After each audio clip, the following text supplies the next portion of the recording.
माँ हिंदी शब्दकोश का सबसे लघु शब्द, पर इस ब्रह्मांड का सबसे विशाल हृदय रखने वाली एक ऐसी काया जो अतुलनीय है। प्रस्तुत कविता माँ पर आधारित है, जो एक सच्ची घटना है जिसने मुझे भाव विभोर कर दिया। और मेरी इस कविता की सार्थकता तभी सिद्ध होगी जब ये सुनकर आप भी भावुक हो जाए। तो कविता का शीर्षक है, क्या माँ ऐसी होती है? जब छोटा था तेरी हर बात कड़वी लगती थी, तू अपनी नहीं सौतेली सी लगती थी। तेरा वो कुरूप चेहरा जिस पर एक आंख थी पत्थर की, बड़ी भयानक लगती थी। नफरत थी इतनी तुझसे जितना प्यार तू करती मुझसे। तुझे माँ कहने में शर्म आती थी, तू बड़ी बेवजह बेमतलब सी लगती थी। दिनों दिन नफरत बढ़ती गई, तेरी हर बात को काटना, सुनने से पहले जवाब देना मानो आदत सी बनती गई।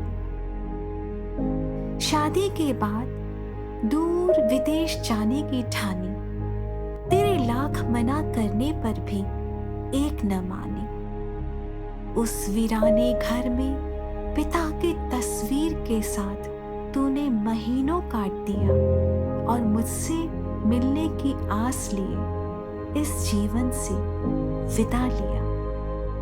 पर मैं खुश था, अब वो तेरा कुरूप चेहरा मेरे सामने कभी नहीं आएगा। इतनी नफरत तो शायद कोई किसी से न कर पाएगा। कुछ दिनों बाद तेरा खत मिला, जब लगा धरती फटे समा जाऊं अब। माँ, मैं तेरी ही आंख से ये दुनिया देख रहा, इतना कुछ सहती रही, क्यों नहीं कहा? माँ, तुझे समझा ही नहीं, और आज समझा तो तू नहीं। जी करता है तेरे एक स्पर्श के लिए मर कर तुझी से लूं जन्म। ईश्वर भी न माफ करेगा मेरे कर्म। आईने में देखता हूँ तेरी आंख को, जब नहीं माफ कर पाता अपने अपराध को तब। उस पर भी तेरी ममता भरी आंख बरसाती है प्यार। मुश्किलों के बादल घिरने के पहले संभाल लेती हर बार।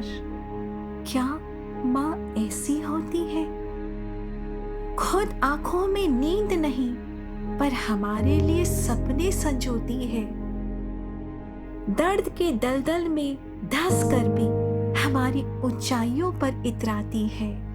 अपने बूढ़े कांधों पर हमारे भविष्य को ढोती है। क्या माँ ऐसी होती है? सच, माँ तो ऐसी ही होती है। बहुत छोटी सी पंक्ति, पर कितनी सच्चाई भरी। ये मैंने पहले पढ़ा था कहीं। माँ कैसी हो?